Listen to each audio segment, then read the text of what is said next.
different issues. Now the time is to talk more about COVID. So I would say again, thank you so much for making this important topic as an agenda of today's webinar. So thank you so much. I would like to add something, Mr. President. On personal note, ma'am, I thank you for giving us time from your busy schedule. And under this initiative, Indo-Afro Connect, we are meeting with 35 ambassadors of various African nations to India.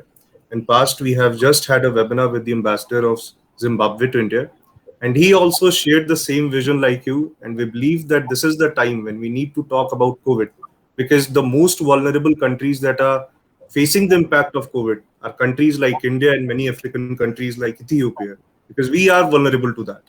From vaccine procurement to many issues, I think today it will be a very productive session, and I pass on to the Mr. President to initiate the panel discussion by taking the due permission from the Madam Ambassador.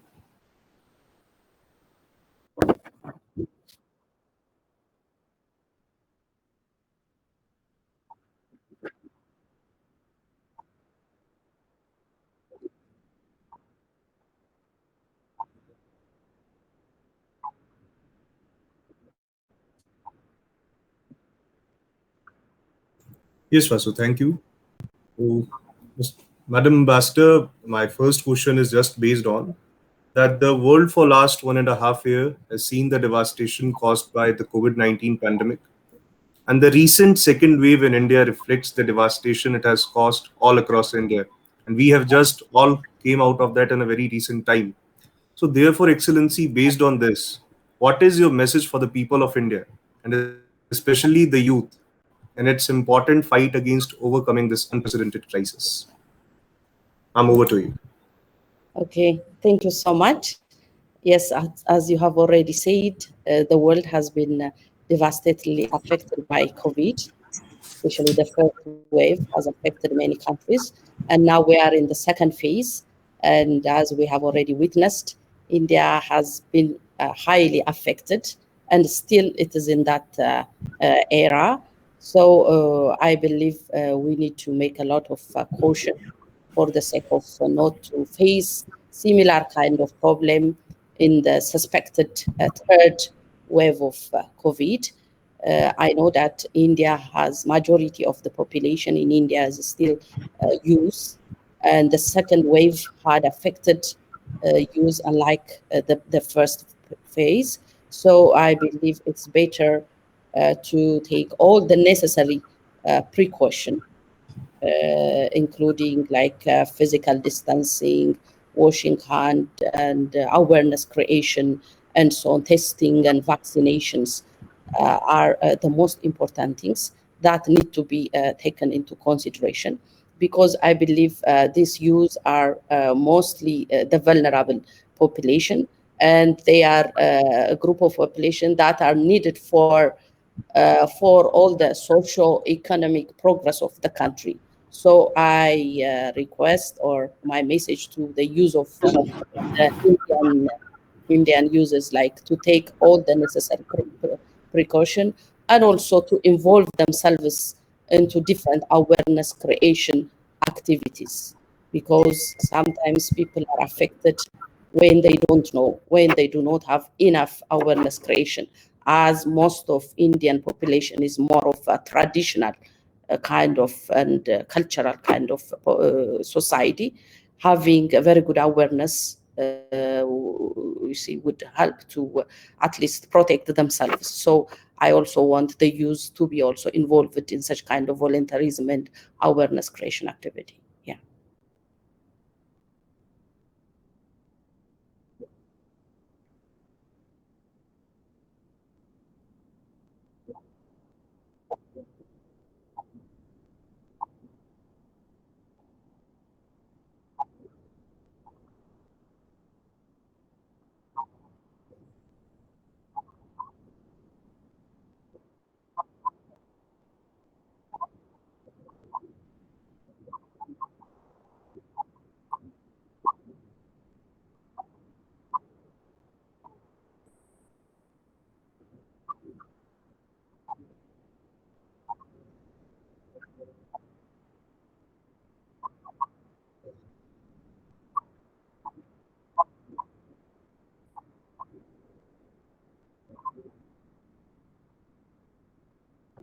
Yeah, thank you so much. Uh, as we know, starting from last year, different countries started to produce vaccine, and but when we see the distribution of this vaccine, it really shows how the world is really unequal, how there is a very big inequality between the world, between the so-called wealthy countries and poor or developing countries. But just to take the word from the WHO, I believe that no one is safe until everyone is safe. So even if the wealthy countries manage to have enough vaccine and manage to vaccinate their population, unless and otherwise all the people in the world get this vaccination, I don't think that they would be safe. So I see still now, I see a very big gap and also unwillingness. But I think the world will learn more about the devastating impact of this problem and how this inequality would really create some disruption in the world. So I believe if we are, you see, I again want to take the word from His Excellency, the Prime Minister of India, which he always said, there is one globe and one health. So we are living in one globe, and you see, health is like a very important issue that we need to give attention, unless everything is going to be get devastated or damaged. So I believe it's better the world leaders think more about narrowing the gap of inequality in terms of vaccine distribution. And in terms of my country, yes, of course, as many countries in the world, we have started to vaccinate the population, but not that much big. And we hope it will continue, the vaccination will continue, and the government would try all it is best.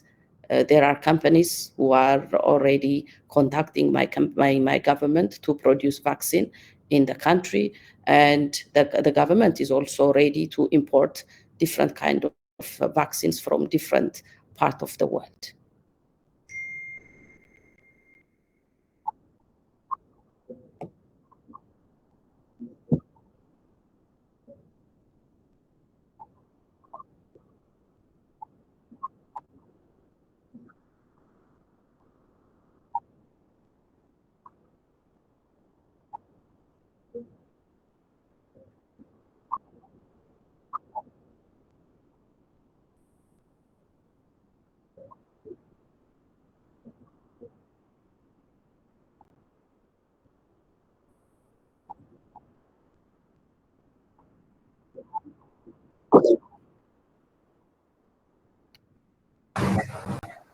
Thank you, President sir, for handing over to me.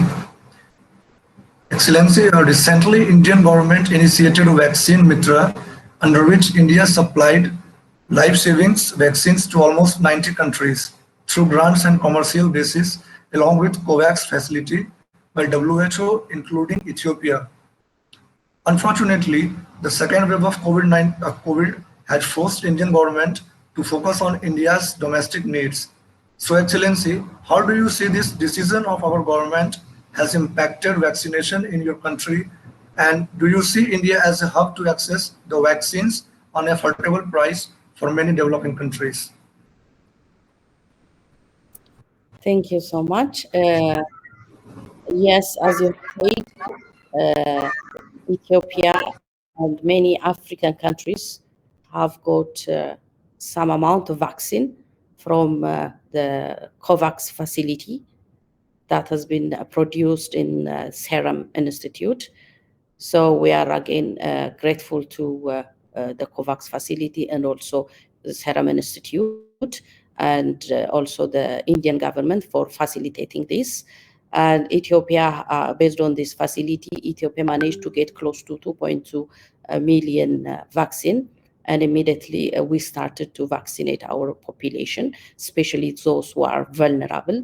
But compared to Ethiopian population, this vaccine is not sufficient. So we were expecting the second round to come. Of course, in the first round, we were promised to get close to 9 million vaccines. So it's only less than half or one-fourth that was already reached to Ethiopia. So we were expecting the second batch, but in the middle, because of the emergency situation that happened in India, it would become so difficult to manage to get a second vaccine, because we were expecting that in May. But the problem is like majority of the population, as I said, took like the first jab, so they were at least expecting the second one. So still people have got the first but expecting the second, but there is no vaccine, at least for those who have already started. So taking this into consideration, we expect the Indian government would manage all the possible opportunities to manage to produce and send this thing. I know, I appreciate the problem. I know, because since I'm already here and I see the problem, how much it is so scary and very difficult. I really appreciate the problem that's going on in Ethiopia. But despite that, I appreciate the fact that India has at least better experience, better capacity, and better facility. So taking this into consideration, India is, compared to many countries, India is in a better position to produce the vaccine, because it has all the experts, it has all the capacity, it has all the experience, unlike many other countries. So now we are on the verge of finalizing the second round of COVID problem. So I believe this problem is going to be normalized in a very near future. India also will take into consideration to revise its policy of not exporting this vaccine, because I believe there would be a lot of pressure even from many countries, from developing, including African countries. So I think they would appreciate the problem in India, and they will revise their position.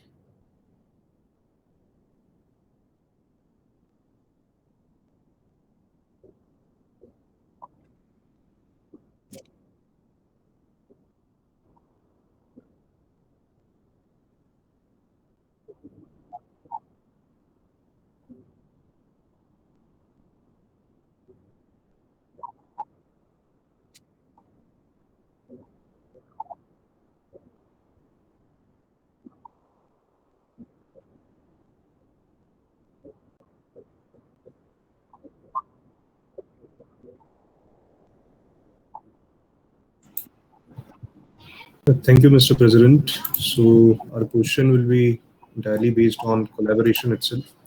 So, Excellency, how far is it right to say that India and Ethiopia can work together on areas like healthcare, infrastructure, research and development, along with pharmaceutical development?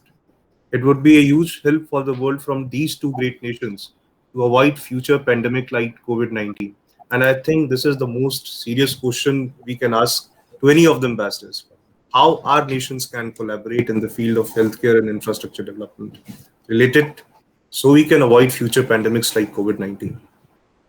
Excellency, over to you. Okay, thank you. Regarding collaboration, as I've said before, the relationship between India and Ethiopia has been there for a long period of time, and especially starting from the last 20, 15 years, our collaboration in terms of different kind of business and investment issues has been increasing very well. So one of the issue that many of Indian investors are participating in Ethiopia is in terms of health and pharmaceutical issues. So I cannot say that it is like a new concept to create a collaboration between India and Ethiopia, especially in terms of health facilities and pharmaceutical issues. A lot of Ethiopians are coming to India in search for a better health facility, and many Indians are in Ethiopia in producing different kind of pharmaceutical products. So I can say that the foundation is already there.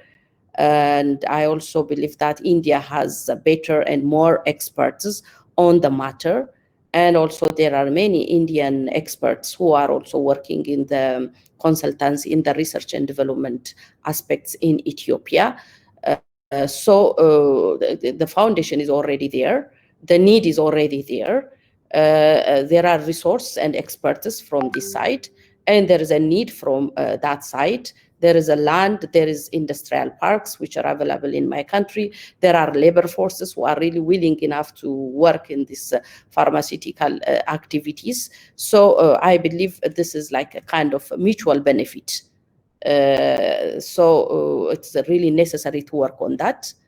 My government has already availed a different kind of industrial parks which are exclusively focused on pharmaceutical production, very near to the city itself, the capital city itself. And this is like one of a very good opportunity or one of a very good infrastructure that is really create an opportunity for anyone who just want to come and work on the matter. It is like a plug-in industrial park. So I can say since all the need, all the facilities, all the incentives are there in Ethiopian side, and there is experts and there is a resource in the on the side of Indians. So if we collaborate these two together, would help, would come up in like a very good results. COVID is there, young population there is there in both countries. So it is just a matter of putting these important resources together, so that would come up with a very good product or a very good output. So I really insist it's really a time to focus on collaborating the two countries in terms of pharmaceutical health facilities, development of research development, and also generally in different kind of health related activities, especially focused on COVID. Thank you.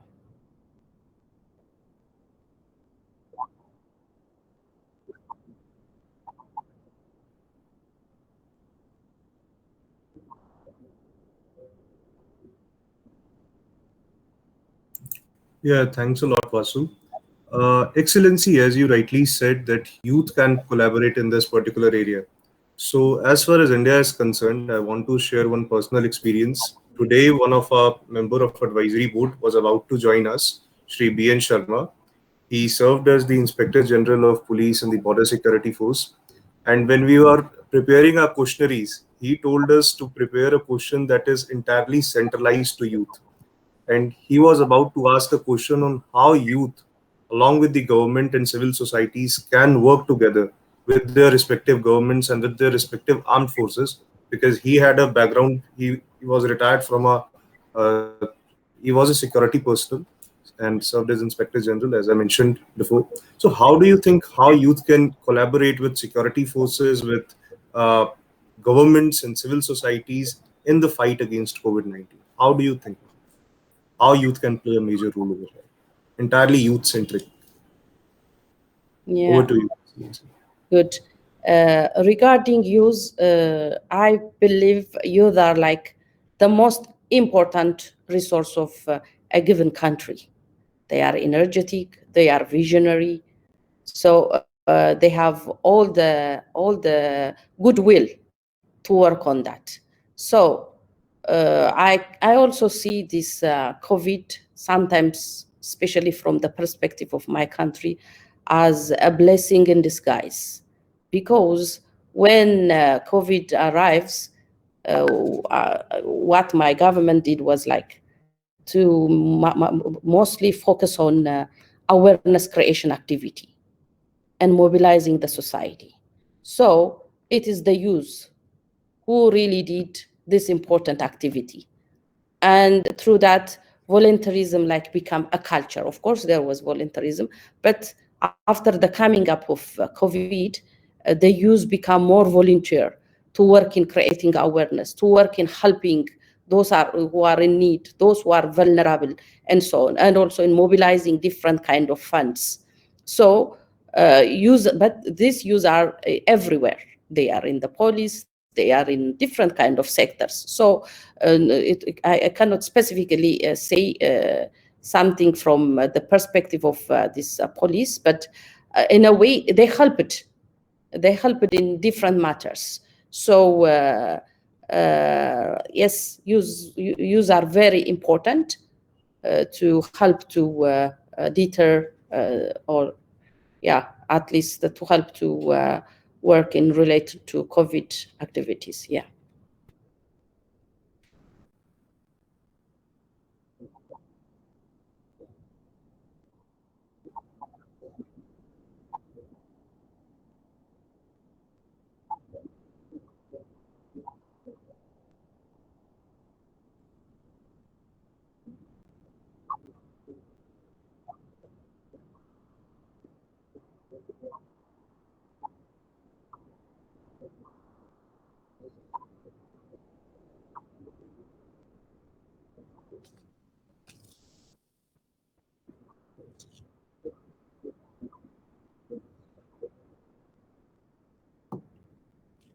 In regard to the collaboration between Indian private sector with Ethiopian for the sake of COVID,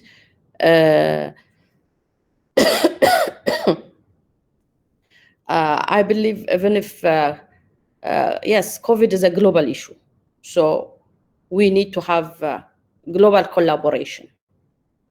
When COVID arrives, as I've said before, my country focuses more on this awareness creation activity using different kind of resources, including youth. And also when the economy was badly heated, the government give different kind of new policies and protocols how to manage the problem. And majority of exports were in danger. So they were expected like to at least produce for the local market. So investors were encouraged to produce for the local market and also to produce more of these COVID protective kits and so on. So by doing that, at least government helped the already existing investors to cope with the situation. But still, the need is there, okay? We really need investors to come and work in food and food production activities. We need private companies to come and work in medical services, hospital facilities, and also to participate in manufacturing of vaccine. So the need is there, and the foundation is already there. And in a way, we might also need import of different kind of COVID-related kits and whatever kind. So already the need is there. So it's just a matter of enhancing the already existing collaboration between the private public sector of India with the Ethiopian side.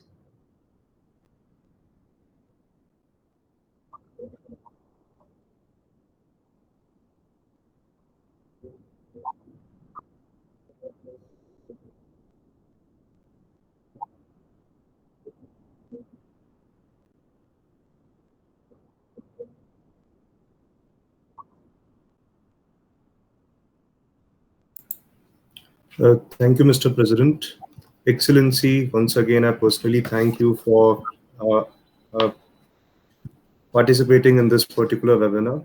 I hope it was a productive session on which we not only discussed various aspects related to COVID-19, various aspects related to collaboration with youth, but I would like to elaborate that we would like to meet you in person to hold some youth-centric dialogue with the embassies. For instance, India-Ethiopia roundtable conferences in near future as the situation get normalizes.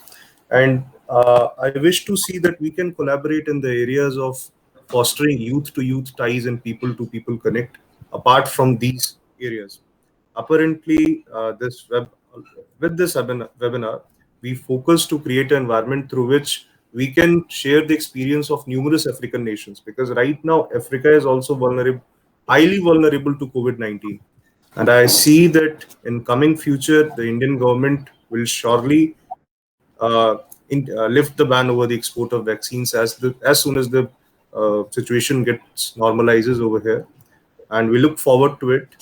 And secondly, ma'am, we look forward to meet you in person, and I will like to invite you for any closing remarks if you want to share any closing remarks before the session ends. Over to you. Yeah, thank you so much. As you have said, Africa has a lot of potential, a lot of things to share, and also India has a big potential. And India and Africa has a very long historic relationship. So the most important means that we can enhance this relationship is to just work on people-to-people relationship by promoting cultural relationship, by working on cultural exchange. So just to mention, by the way, Ethiopian embassy has a cultural center. We have our the only African cultural center here in our embassy. So that could really help in like to preparing different kind of cultural exchange program between Ethiopia and India, between many African countries and India also. So we can also use that as a platform to better work in the future. So, I really appreciate all the work that is being done by your organization, and I can say that our embassy is always by your side to work together and to support your initiative. So I'm really glad that you prepared this important webinar, and I'm really thankful, and I hope we'll see each other again when things physically when things get normalized. And thank you for the time and the opportunity.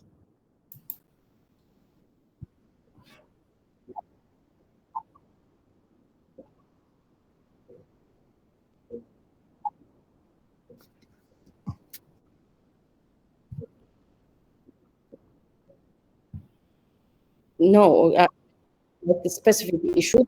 If you have like any information regarding the initiative of Indian government in relaxing the import of a vaccine, I would love to hear if you have Yet, any yet we because that haven't is the received such critical issue. information yet, but we see that the situation is normalizing over here. The cases are going down with each passing day.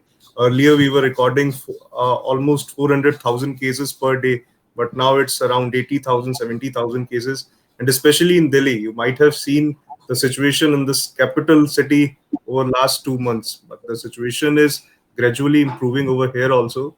So, although we don't have any official information from the government, but we see that things will surely improve, and the government is very soon going to lift this ban, because not only Ethiopia, but even the neighboring countries, for instance, be it Nepal, be it Bhutan, which are India's immediate neighbors, are looking forward at India for vaccine procurement. So I think Indian government will surely consider this, and uh, uh, vaccine production in India is definitely increasing at a gradual rate too. The capacity is increasing with each passing day, and I think it's going to help not just India but the entire world at the very same time. Vasu, over to you.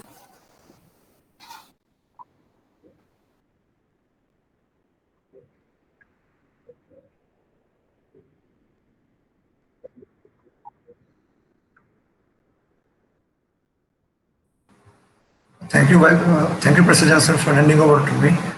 Uh, Honorable Ambassador, ma'am, and Honorable Councillor Solomon Tetila, and Honorable Hamo Ibrahim, and all the attendees, it's my privilege to have been asked to propose a vote of thanks on this occasion. On behalf of all the participants from Swaraj Bharat, I would like to extend a hearty vote of thanks to Her Excellency Dr. Tijita Mulugeta for spreading his valuable time, for spreading her valuable time from her busy schedule to educate us on this overwhelming informative topic. Her Excellency, your valuable and enlightening words on this pertinent topic will surely enrich the horizons of our knowledge and spread awareness regarding India-Ethiopia ties relations. Your Excellency, since the day we have contacted you, we have been inspired by your humbleness and politeness. Her Excellency, I thank you again for such an interactive and informative session. We really appreciate how you were convinced with our one request and really look forward to have an in-person session by all of you. And I thank all the participants for their active participation throughout. Thank you so much, everyone. Stay home, stay safe, wear masks, use hand sanitizers, and follow the government guidelines. Thank you. Namaskar. Thank you so much.